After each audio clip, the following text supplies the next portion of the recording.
যে যুদ্ধে আমরা প্রায় জিতে গিয়েছিলাম, আমাদের একটা ভুলের কারণে সাময়িক বিপর্যয়ের সম্মুখীন হলাম। আমরা উহুদের সাময়িক বিপর্যয়ের সম্মুখীন হলাম, 70 জন সাহাবী শহীদ হয়ে গেল।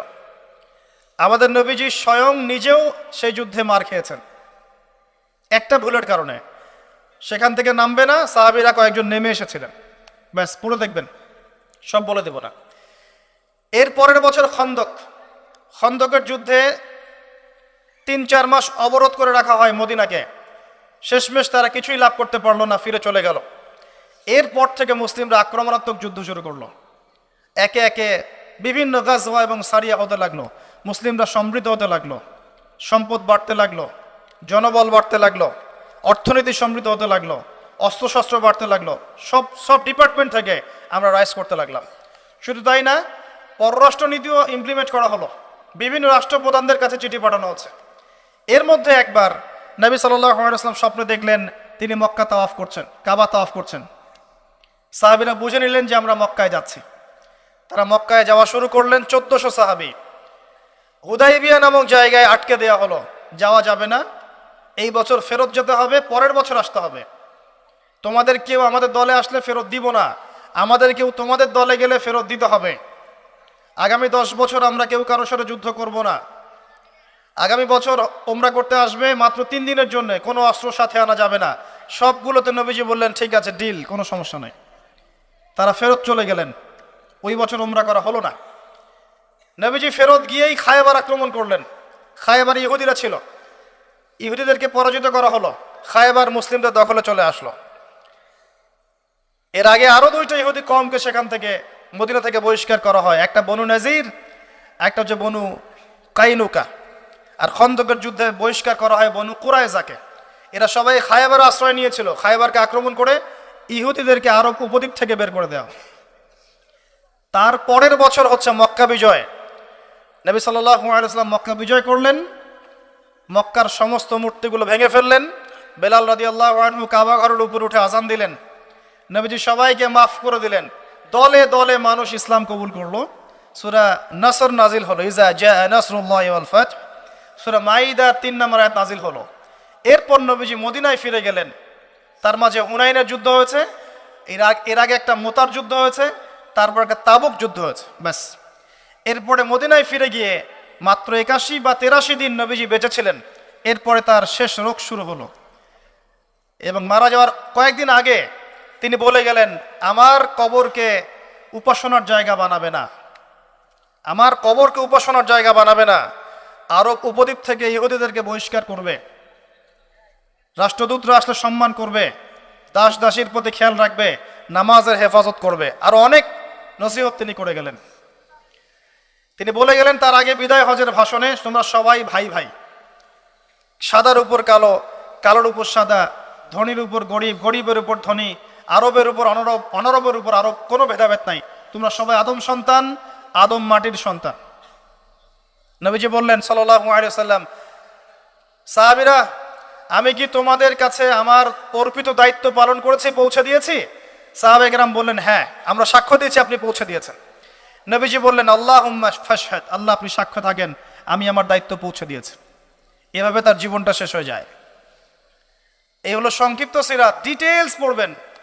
এর মধ্যে একটা ঘটনা, যখন কষ্টের মধ্যে ছিলেন নবী সাল্লাল্লাহু আলাইহি ওয়াসাল্লাম, তখন কিসের ঘটনা ঘটেছে? মেরাজ। এবং নবী সাল্লাল্লাহু আলাইহি ওয়াসাল্লামকে আল্লাহ পাক সশরীরে মেরাজ করিয়েছেন, ঘুমের মধ্যে নয়, সশরীরে। এই জায়গা থেকে আলোচনার বাকি অংশটা খুব ভালো করে বোঝার চেষ্টা করেন। নবী সাল্লাল্লাহু আলাইহি ওয়াসাল্লাম এশা সালাতের পরে শুয়ে আছেন, কথা বন্ধ করেন, এশা সালাতের পরে শুয়ে আছেন, তন্দ্রা ভাব। কোথায় শুয়ে আছেন? কাবা ঘরের হাতিমে।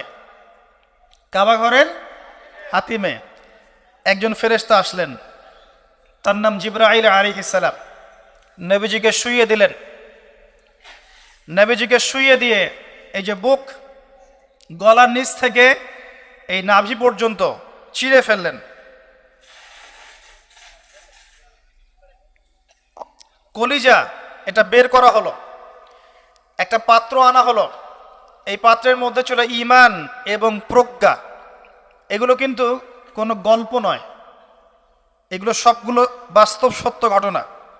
এটা নবী সাল্লাল্লাহু আলাইহি ওয়াসাল্লামের জীবনে ঘটেছে। এগুলোর ব্যাখ্যা কি, এগুলো কি সায়েন্টিফিক কি না, এগুলোর পিছনে দর্শন কি, যুক্তি কি, এগুলো আমাদের আজকের আলোচনার বিষয় নয়।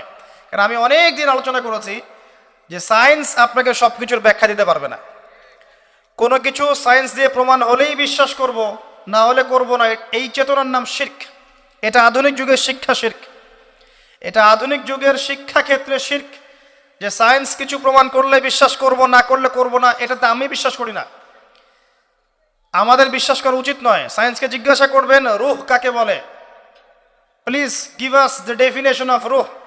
রূহের ডেফিনেশন দেন, রূহ কাকে বলে, কত প্রকার কি কি, আত্মা কাকে বলে, কত প্রকার কি কি। সায়েন্সের প্যান্ট খারাপ হয়ে যাবে। কথা কি বুঝতে পারছেন? রূহের ডেফিনেশন দিতে পারবে না। জিজ্ঞাসা করবেন স্বপ্ন কাকে বলে, মানুষের স্বপ্ন মাঝে মাঝে সত্য হয় কিভাবে, ব্যাখ্যা দিতে পারবে না। যদি বলেন মানুষ ঘুমায়, ঘুমের একটা পূর্ণাঙ্গ ব্যাখ্যা দেন, দিতে পারবে না। যদি বলেন যে কবরের আযাবের ব্যাখ্যা দেখ, পারবে না। জিন জাতির ব্যাখ্যা দেখ, পারবে না। মালায়েকার ব্যাখ্যা দেখ, পারবে না। তাদের দৌড় একটা জায়গা পর্যন্ত, সেটা হলো বিগ ব্যাং থেকে মহাবিশ্ব সৃষ্টি হয়েছে। সব কিছু কি ওখানে শেষ হবে? যে আগে কিছুই ছিল না, হঠাৎ বিস্ফোরণ হয়েছে, বাস পৃথিবী সৃষ্টি হয়ে গেছে। অনেক সিম্পল জিনিসের ব্যাখ্যাই সে দিতে পারেনি। তাহলে আমরা কেমন করে ধরে নিলাম যে সায়েন্স কিছু প্রমাণ করলে সত্য, না করলে সত্য না? এটা কে বলল আপনাকে? এটা সবচেয়ে বড় শিক্ষা ক্ষেত্রে শিরক হচ্ছে এখন।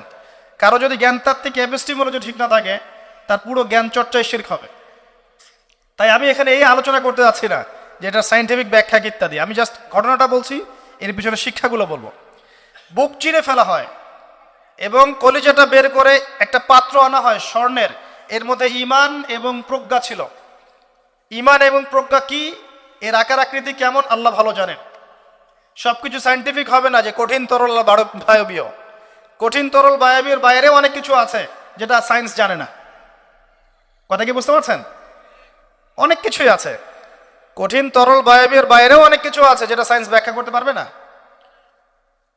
ঈমান এবং প্রজ্ঞার এই পাত্রে কলিজাটা ডুবানো হয়, ধুয়ে পরিষ্কার করে আবার আগের জায়গায় ফিট করে দেওয়া হয়। আনাস রাদিয়াল্লাহু আনহু, বিখ্যাত সাহাবী, প্রায় 10 থেকে 12 বছর নবী সাল্লাল্লাহু আলাইহি ওয়াসাল্লামের খেদমত করেছেন। তিনি বলেছেন, আমি আল্লাহ রাসূলের বুকের মধ্যে এই যে বুক চিরে ফেলা, সিনা চাক, এই দাগটা আমি দেখেছি, বুকের মধ্যে দাগ ছিল। এরপর নবী সাল্লাল্লাহু আলাইহি ওয়াসাল্লামের সামনে একটা বাহনকে আনা হয়। এই বাহনের নাম হচ্ছে বোরাক। কি নাম? গাধার চেয়ে একটু বড়, খচ্চরের চেয়ে একটু ছোট, এর নাম হচ্ছে বোরাক। এই বোরাকে নবী সাল্লাল্লাহু আলাইহি ওয়াসাল্লামকে উঠতে বলা হয়। তিনি উঠতে গেলে বোরাক একটু পার্ট নিয়েছে, ভাব নিয়েছিল আর কি। ভাব নেওয়া বোঝেন? মাঝে মাঝে আমরা ভাব নেই না? কখনো মেয়েদের বিউটি কন্টেস্ট দেখেছেন? ফ্যাশন শো দেখেন নাই? টিভিতে অ্যাডভার্টাইজ দেখেন নাই? কে দেখে নাই? এটা তো সবাইকেই দেখতে হয়। কার চোখে পড়েনি? মনে হবে যে মানুষকে ভয় দেখাচ্ছে। এই যে ভাব, বোরাক একটা ভাব নিয়েছিল। তো জিবরাইল আলাইহিস সালাম বোরাককে বলছেন যে শোনো, তোমার পিঠে মুহাম্মদ সাল্লাল্লাহু আলাইহি ওয়াসাল্লামের চেয়ে উত্তম কোনো মানুষ এখনো বসে নাই, আর মুহাম্মদ সাল্লাল্লাহু আলাইহি ওয়াসাল্লামের চেয়ে প্রিয় এবং সম্মানিত মহান কোনো ব্যক্তি আল্লাহর কাছে নাই। অতএব তুমি এত পার্ট নিও না। তখন বোরাক ঘামতে শুরু করে। আমি যে কথাগুলো বলছি এগুলো সহিহ বুখারীর মধ্যে আছে, সহিহ মুসলিমের মধ্যেও আছে এবং অন্যান্য সিরাতের গ্রন্থগুলোর মধ্যে আছে। আমি এক জায়গায় করে কথাটা বলার চেষ্টা করছি। এরপর বোরাক ছুটতে শুরু করে। নবীজি বলছেন, বোরাকের ছোটার গতিটা এমন ছিল যে আমরা আমাদের দৃষ্টি যতদূর পর্যন্ত যায়, সে তার একটা পা অতদূর পর্যন্ত ফেলছে। এখনকার রকেটগুলোর গতি দেখেছেন? এই মহাবিশ্ব যত অভিযান, আমাদের ধারণা যে এই মেরাজের ঘটনাকে কেন্দ্র করেই হয়েছে। এই থিওরিগুলো ওরা পেত না। মহাবিশ্বের এই আকাশ ভেদ করে যাওয়া যায়, এই যে কনসেপ্টটা, এই কনসেপ্টটা কিন্তু নবী সাল্লাল্লাহু আলাইহি ওয়াসাল্লাম মেরাজের আগে কখনো হয়নি। একমাত্র ঘটনা পৃথিবীতে যে পৃথিবীর কোনো মানুষ 7 আকাশের উপরে গিয়েছেন, আল্লাহর সাথে কথা বলে এসেছেন। সুবহানাল্লাহ। এমনকি কোনো নবীর ক্ষেত্রেও এটা হয়নি। কোন নবীর ক্ষেত্রেও নাই। এবার এই বোরাক চলে গেল বাইতুল মাকদাস। এটা কোথায়? বাইতুল মাকদিস, বাইতুল মাকদাস না, বাইতুল মাকদিস। বিভিন্ন মানুষ বিভিন্ন উচ্চারণ করে। এটা হচ্ছে প্যালেস্টাইন। কোথায়? নাম শোনেন নাই? আর প্যালেস্টাইন নিয়ে তো যথেষ্ট বলেছি এই বয়সে, আলহামদুলিল্লাহ। তবে মূল বিষয়টা এখনো বলা হয়নি, সেটা ইনশাল্লাহ আস্তে আস্তে আসবে। এতটুকু শোনেন, প্যালেস্টাইন হচ্ছে শেষ জামানার সবচেয়ে ইম্পর্টেন্ট জায়গা। সারা পৃথিবীর চেয়ে, সারা পৃথিবীতে যত জায়গা আছে এগুলো চাইতে সবচেয়ে ইম্পর্টেন্ট জায়গা হচ্ছে শেষ জামানায় প্যালেস্টাইন বা ফিলিস্তিন এবং জেরুজালেম। সারা পৃথিবীর সমস্ত কর্মকাণ্ড আখিরুজ্জামানে এই জেরুজালেমকে কেন্দ্র করে হবে। এই কারণেই জিউসরা সেখানে ঘাঁটি গেড়েছে। এটাই সেই জায়গা যেখানে ঈসা ইবনে মারিয়াম ইসলামী খেলাফত কায়েম করবেন অচিরেই ইনশাআল্লাহ। এটাই সেই জায়গা যেখানে মাসিহুদ দাজ্জালকে হত্যা করা হবে। আর দাজ্জালের চেয়ে বড় কোনো ফিতনা এই উম্মার জন্য নেই। কোন সূরা আপনাকে বাঁচাবে দাজ্জাল থেকে? সূরাতুল কাহফ। জীবনে একবারও পড়েছেন? হাত উঁচু করেন। অর্থসহ পড়েছেন? আলহামদুলিল্লাহ। 10টা আয়াত, প্রথম 10, শেষের 10 মুখস্থ করতে হবে। আল্লাহ পাক তৌফিক এনায়েত করুন। তিনি গেলেন বাইতুল মাকদিস। সেখানে গিয়ে দেখলেন মসজিদের মধ্যে একজন ব্যক্তি সালাত আদায় করছেন। দেহের গড়নটা একটু লম্বা এবং চুলগুলো কোকড়ানো, কানের লতি পর্যন্ত, রুগ্ন একটু। তাকে বলা হচ্ছে ইনি হচ্ছেন মুসা আলাইহিস সালাম, সালাত পড়ছেন। এখন কিভাবে সালাত পড়ছেন, জীবিত না মৃত নাকি বারজাখে, আমরা ব্যাখ্যা করতে পারবো না। যা তিনি দেখেছেন তাই বলেছেন, আমরা বিশ্বাস করেছি। সামি'না ওয়া আতা'না। যেমনটা আবু বকর সিদ্দিককে বলা হয়েছে রাদিয়াল্লাহু আনহু, আপনি কি মিরাজের ঘটনা বিশ্বাস করেন? আপনি কি মিরাজের ঘটনা বিশ্বাস করেন? আল্লাহ রাসূল সাল্লাল্লাহু আলাইহি ওয়াসাল্লাম এক রাতের মধ্যে বাইতুল মাকদিস গিয়েছেন, সেখান থেকে আরশে আজিম, আবার ফিরে এসেছেন, ওযুর পানি গড়িয়ে পড়ছে। আবু বকর সিদ্দিক তিনি বলছেন, এর চাইতেও বড় কথা তো আমি বিশ্বাস করি, সেটা হলো আসমান থেকে কোরআন তার উপর নাজিল হচ্ছে প্রতিনিয়তই। যে আল্লাহ তার উপর কোরআন নাজিল করতে পারেন তাকে আসমানে নিয়েও যেতে পারেন, এটা অবিশ্বাস করার কি আছে? এরপর থেকে তার নাম হয় কি? সিদ্দিক। তো আমরা ওই দিকে যাওয়ার চেষ্টা করি। নবীজি বলেছেন, ব্যাস সত্য। এবং এখানে ঢোকার আগে একটা পাথরের মধ্যে এই বোরাকটাকে বেঁধে রাখা হয়। আরেকজন ব্যক্তিকে দেখেছেন যার গড়ন ফর্সা এবং লালচে, এই দুইটা কালারকে মিক্স করলে যেমন গায়ের রং হবে এমন, এবং চুলগুলো হচ্ছে অনেক সোজা, সিল্কি। সিল্কি শব্দটা আমি বুঝলাম, চুলগুলো অনেক সোজা, এটা আমার কথা। স্বচ্ছ ঝকঝকে চুল। তো গায়ের গড়নটা খুব বেশি লম্বাও না, খুব বেশি খাটোও না। নবীজিকে বলা হচ্ছে ইনি হচ্ছেন ঈসা ইবনে মারিয়াম। নবী সাল্লাল্লাহু আলাইহি ওয়াসাল্লাম আরেকজনকে দেখলেন যার গড়নটা হুবাহু নবী সাল্লাল্লাহু আলাইহি ওয়াসাল্লামের মতোই। এবার তাকে বলা হলো ইনি হচ্ছেন আদি পিতা ইব্রাহিম আলাইহিস সালাম। ইব্রাহিম আলাইহিস সালামের সাথে আমাদের নবী সাল্লাল্লাহু আলাইহি ওয়াসাল্লামের পুরো ফিজিক্যালিও মিল ছিল এবং জীবনের যে গতি এখানেও মিল ছিল। হয়তোবা এই কারণেই আমরা দরুদ ইব্রাহিমে অন্য নবীর নাম না নিয়ে ইব্রাহিম আলাইহিস সালামের নামটা নিচ্ছি। আল্লাহু আলাম, আল্লাহ ভালো জানেন। যখন নবীর নাম আসবে সবাই কমসে কম সাল্লাল্লাহু আলাইহি ওয়াসাল্লামটুকু বলবেন মনে মনে। এবার সেখানে নবী সাল্লাল্লাহু আলাইহি ওয়াসাল্লাম সমস্ত নবীদেরকে নিয়ে 2 রাকাত সালাত পড়লেন। তিনি ইমামতি করলেন। নবীদের ইমাম হচ্ছেন আমাদের নবী মুহাম্মদুর রাসূলুল্লাহ সাল্লাল্লাহু আলাইহি ওয়াসাল্লাম। আল্লাহ পাক আমাদের সবাইকে তার সুন্নাহগুলো আমল করার তৌফিক দান করুন। আমাদের প্রতিটা কাজ যেন তার সুন্নাহ মতো হয়, আল্লাহ পাক সে তৌফিক এনায়েত করুন। এরপর নবী সাল্লাল্লাহু আলাইহি ওয়াসাল্লামকে নিয়ে যাওয়া হচ্ছে আকাশে। প্রথম আকাশের দরজা আছে। এখন নাসা যদি আবিষ্কার করতে ব্যর্থ হয় আমাদের কিছু করার নাই, আকাশের দরজা আছে। ওরা যদি বলে জান্নাত জাহান্নামের ব্যাখ্যা কি, জান্নাত জাহান্নাম তো সায়েন্স প্রমাণ করতে পারছে না, তাহলে এগুলোর কি ব্যাখ্যা? আমরা বলবো এটা সায়েন্সের ব্যর্থতা, জান্নাত জাহান্নামের অস্তিত্বের ব্যর্থতা নয়, এটা সায়েন্সের ব্যর্থতা। আছে, খুঁজতে থাকেন, একদিন পাবেন ইনশাআল্লাহ। তবে পাওয়ার আগে যে কিয়ামত হয়ে যাবে এটা নিশ্চিত, পাওয়ার আগে কিয়ামতই হয়ে যাবে। আমরা কারেন্ট অ্যাফেয়ার্সে দেখেছিলাম কয়েকদিন আগে একটা গ্রহের সন্ধান পাওয়া গেছে। এই গ্রহটা ডায়মন্ড দিয়ে তৈরি, হীরার। এখন বিশ্ববাসী বিশ্বাস করছে হ্যাঁ হীরার গ্রহ আছে। কথা বুঝতে পারছেন? আল্লাহ পাক কোরআনে বলেছেন জান্নাতের মাটি হবে সোনার, আছে না, সোনার, মতির, জহরতের। তো যদি কখনো দেখবেন সায়েন্স বলে যে হ্যাঁ এমন একটা গ্রহ পাওয়া গেছে পৃথিবী থেকে কয়েক কোটি আলোকবর্ষ দূরে, গ্রহের নাম হচ্ছে JNAXYZ.000 অমুক, এদের নামগুলো এমন ভয়ঙ্কর হয় আর কি, তখন দেখবেন বিশ্বের মানুষ বিশ্বাস করছে। করবে না বিশ্বাস? নিশ্চিত বিশ্বাস করবে। আমাদের পুরো চিন্তাটাই এখন এমন, সায়েন্স বললে হ্যাঁ আমি হ্যাঁ, ও যদি বলে না আমি না। 20 সেকেন্ড হাত দাও, 20 সেকেন্ডই। মাস্ক না বললে যাবে না, ভাইরাস যাবেই না, পড়তেই হবে। 3 ফিট দূরে দাঁড়াও, 4 ফিট দূরে দাঁড়াও, ও যা বলবে তাই। এটা শিরক। মসজিদের মধ্যে আমরা বানরের মতো নামাজ পড়ছি, জাস্ট লাইক ডঙ্কিস, 4 ফিট দূরে দূরে এক একজন। সুবহানাল্লাহ, মাঝখানে কি শয়তানের জন্য? বাকি সবখানে এক জায়গায় একত্রিত হওয়া যাচ্ছে। মসজিদে গেলে 1000টা রেস্ট্রিকশন, কি সমস্যা? সমস্যা কোথায়? চেহারা ঢেকে নামাজ হয় মসজিদে? বড় বড় ওলামায়ে কেরামদের কাছে ফতোয়া নেন। একটা বিশ্বাস, একটা ভয়, একটা আতঙ্ক। আর কিছু কিছু মিডিয়ার কাজ হচ্ছে মানুষকে আতঙ্কিত করা।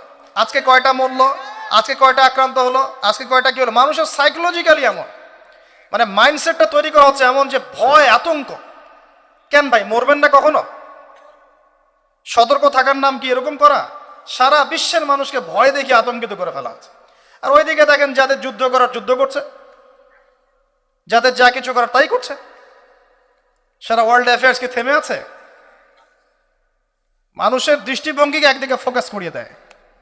আমরা বলছি না যে ভাইরাসের অস্তিত্ব নাই, কিন্তু আল্লাহর চেয়ে বেশি ভয় তাকে করতে হবে কেন? বিগত 1 বছরে যতগুলো মানুষের সাথে আমি মোসাফা করেছি, এতদিনে আমার কবরে থাকার কথা ছিল, যদি সায়েন্স সত্য হয়। কথা কি বুঝতে পারছেন না? এখন আপনি আমাকে ব্যাখ্যা দেন যে আমার কেন হয় নাই, ব্যাখ্যা দেন। কি ব্যাখ্যা দিবেন আপনি আমাকে? প্রতিটা দিন এই ইভেন এই মাহফিলের সিজনে প্রতিটা দিন মিনিমাম 100-200 মানুষের সাথে আমি মোসাফা করেছি, এবং সবাই এটা সাক্ষী। একটা দিন আমার জ্বর আসে নাই, এর কি ব্যাখ্যা দিবেন? সায়েন্স যদি এটাই বলে যে মোসাফা করলেই ভাইরাস হবে, মোসাফা করলেই ভাইরাস হবে, তাহলে আমার হইল না কেন? এর ব্যাখ্যা দেন। কোনো ব্যাখ্যা নাই। এরপরেও আল্লাহ বিশ্বাস করবে না, এরপরেও আল্লাহ বিশ্বাস করবে না।